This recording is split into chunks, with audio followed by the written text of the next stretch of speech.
Hello everybody. Today, obviously you couldn't tell by the title of the thumbnail, we're gonna be discussing, reviewing, critiquing, whatever you like to call it, the Fruit of Grisaia.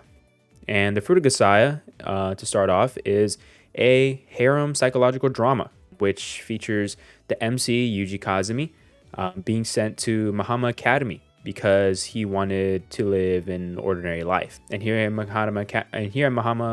Mahama Academy is where most of the adventures happen, and also where he meets the 5 other members of the main cast, which would be Sachi Komine, Amane Suo, the Million 3 is Gremory clone, by the way, Makina Irisu, Michiru Matsushima, and Yumiko Sakaki. And before I start the discussion, critique, review, whatever, I'd like to mention the watch order because it is relevant towards the end of the video. So the watch order goes as follows. The Fruit of Grisaia, the Fruit of Grisaia specials, the Labyrinth of Grisaia, the Eden of Grisaia, the Labyrinth of Grisaia Takizono Basketball no Nama Cream Party, the Eden of Grisaia specials, Grisaia Phantom Trigger, and Grisaia Phantom Trigger Stargazer. And the way I formatted the review, the critique, the discussion for this video today is by that watch order. So we'll be going in that order. So the things that I liked about the Fruit of Grisaia and the specials are, I liked how the Fruit of Grisaia basically had an episode for each character to be introduced and basically explain their reasoning for why they are where they are and why they are the way they are. You know what I'm saying? Like Michiru with her internal conflict, Sakaki with her family issues, Sachi with her parents, Makina with her lack of parents, and Amane with her past. Some episodes were done pretty well and others were done really well, but all of them at the very least are enjoyable. Next, we have the Labyrinth of Grisaia. The Labyrinth of Grisaia is basically a short film. It's a 40-minute episode. That's just an in-depth look at Kazumi's past, which I thoroughly enjoyed. I honestly didn't expect Kazumi's backstory to be so fucking tragic, but it was. And yeah, that's all that the Labyrinth of Grisaia is about. That's all I have to say because it was just enjoyable to watch. So following that, we have the Eden of Grisaia plus the specials. For the Eden of Grisaia, the episode with Yuji hesitating to kill the bear that killed his dog was super fucking good. Super good. Probably the best singular episode in the entire series. Just because I felt like it was like a great representation of like learning a lesson. You know what I mean? Another episode I liked was the one where Yuji was holding his master's hand, Asako, while she was on her deathbed, and he's just bawling his eyes out for her, bawling. And I like that episode so much because that was the most emotion that Yuji has ever shown in the entire series. So that just made that moment like that much more impactful. You know what I mean? One thing I did find crazy though is the fact that this man, Yuji, would commonly have casual sex with his master, even while he was a youngin'. You know what I mean? And shit, he even got to fuck JB twice. I mean, the age gap is kind of crazy, but personally, he's really living the dream, I gotta say. But anyways, then I also liked the episode where the girls of Mahama Academy made and executed a plan to save Yuji, which was pretty good. I thought it was pretty cool. It made Makina and Sachi look pretty badass, with Makina taking her father figure's role as like a Navy sniper, aka Yuji, and Sachi being a fucking non-lethal ninja assassin. So they made him pretty cool. Amane, she was kind of cool. I mean, it was alright. They made her seem like Baby Driver, but you know, I guess that counts for something. Then in the same rescue mission, Yuji's bush dog platoon girlfriend, Millie, the one with the pink hair, assisted in the rescue of Yuji, which I liked because I ship him a little bit. I ain't gonna lie. Then when it came towards the end of Eden of Grisaia, where Yuji went to go defeat a person of his past, aka Oslo, on this mission to kill Oslo, the fight between Yuji and his clone was fucking crazy. It was so fucking crazy. The choreography was fucking amazing. I really, really liked it. The animation was fluid and impactful, which made it that much better. And the aesthetics of the designs of Yuji and his clone were clean as fuck. So fucking clean. They both look so fucking cool. But I just feel like it ended way too abruptly. Way too abruptly. I feel like the final blow should have either been more suspenseful or had like more struggle to it. You know what I mean? And something that I liked up until this point, like the whole thing, up until the Eden of Grisaia, was the amount of twists that there are in the show. Some are like plot altering, and some just serve as like shock factor, but they're all really good. It just like keeps you on your toes, which makes the experience more immersive. Something else that I appreciated up until this point is a very well balanced mix between goofy moments and serious moments. I feel like that added a lot of enjoyable variety. You know what I mean? But now, onto the things I didn't like. When it came to the Fruit of Grisaia, the first installment, I didn't like how Sachi's parents died. Just because there is no fucking way that neither the parents or the truck driver didn't see each other. Especially since the road is like 20 feet across, max. And it's like the smallest street in the middle of a neighborhood, and the truck is going like 60 miles per hour. It's just so fucking stupid, in my opinion. Now on to the Labyrinth of Grisaia for things I didn't like. I didn't like how Oslo turned Kazumi into a girl and then defiled him. Not necessarily because it's like bad storytelling or anything. I just found it disturbing. You know what I'm saying? I just found it a little disturbing to watch. But now onto the Eden of Grisaia for things I didn't like. I didn't like how Kazuki, the Yuji's sister, was entirely intact when she was revealed to be the core of Thanatos. Even JB assumed that she was gonna have to pick up like a brain in a jar or something. So me and her are like this, because I thought that shit too. Me and her are like this. And to add salt to the wound, they even tricked me into thinking that she at the very least, had a robot hand.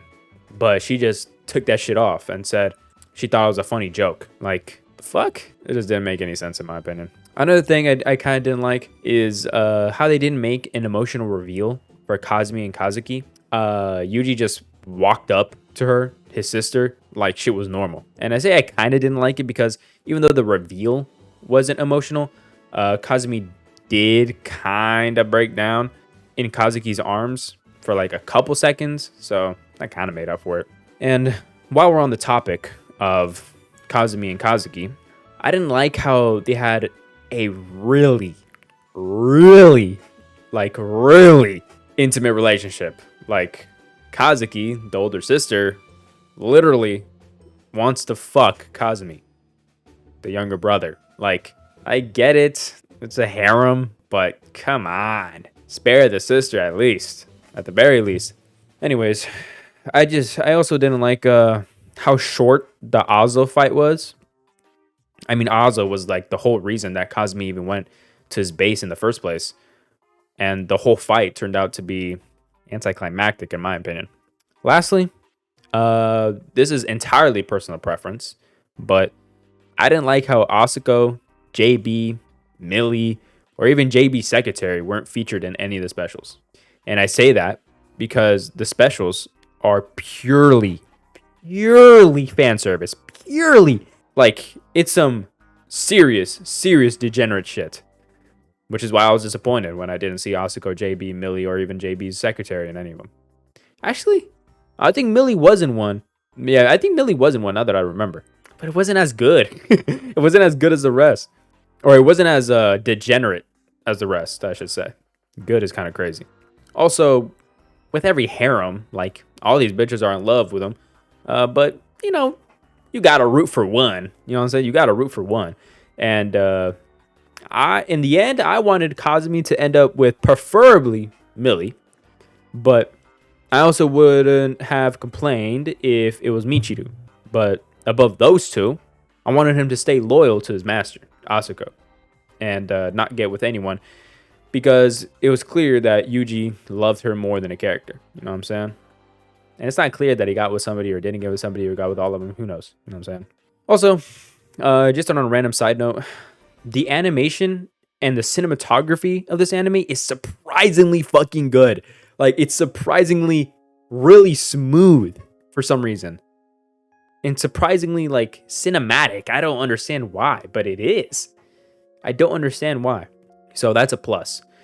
And with the fight or action sequence too, the choreography was super fucking good. Super good. Like, it's the quality of this anime is surprisingly high. I have no idea why. But now, if you haven't noticed, I have not mentioned the Phantom Trigger movies, because the Phantom Trigger movies I wanted to save for last, because they feature a story that is completely separate from the original story. Completely separate. Like, there is no connections to the past story at all. At all. Only Mahama Academy.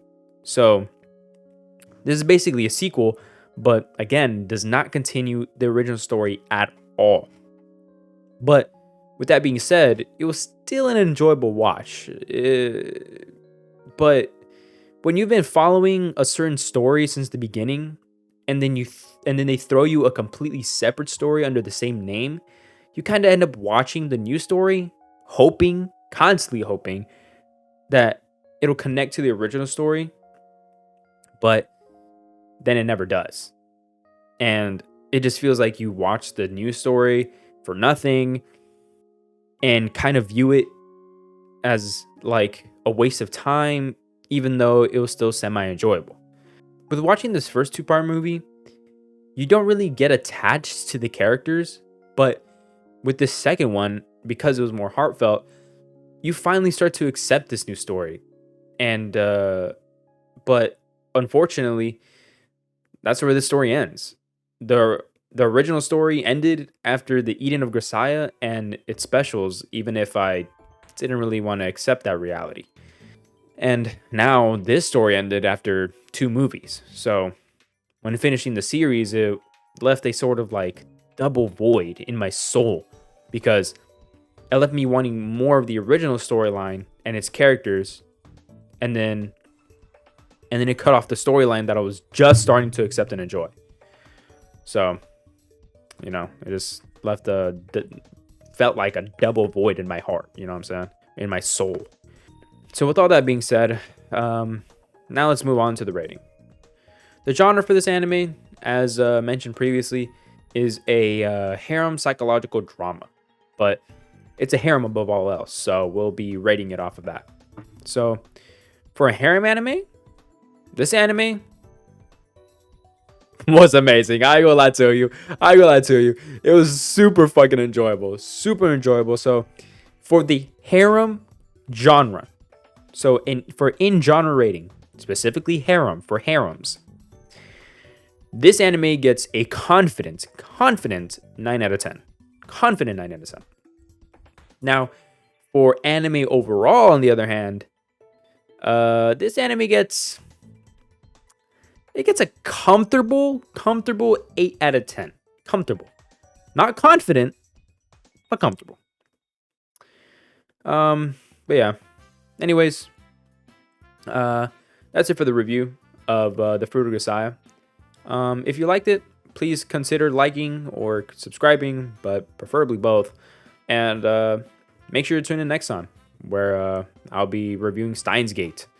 I've actually really high hopes for this anime, so I hope it delivers. Thank you for watching, and I'll see you the next time that I see you.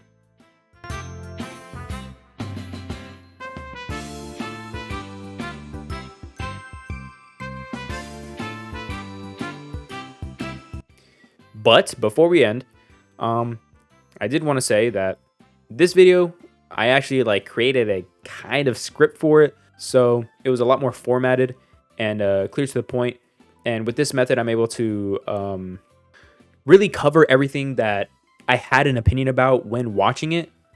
So if you guys liked this more formatted, prepared recording, then let me know in the comments or just by liking the video or something.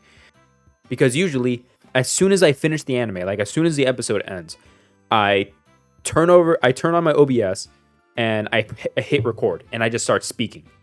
I follow a kind of format, but I don't write scripts, or I don't write notes like I did this time. You know what I'm saying?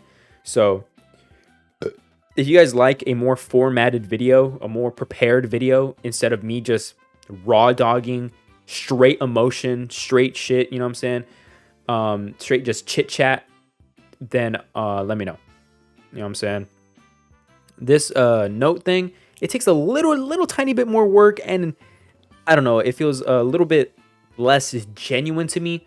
But I am also writing my genuine opinion in the moment when I'm watching the anime, so I guess it's not as disingenuous, but as I'm like making it out to be, but still. You know what I'm saying?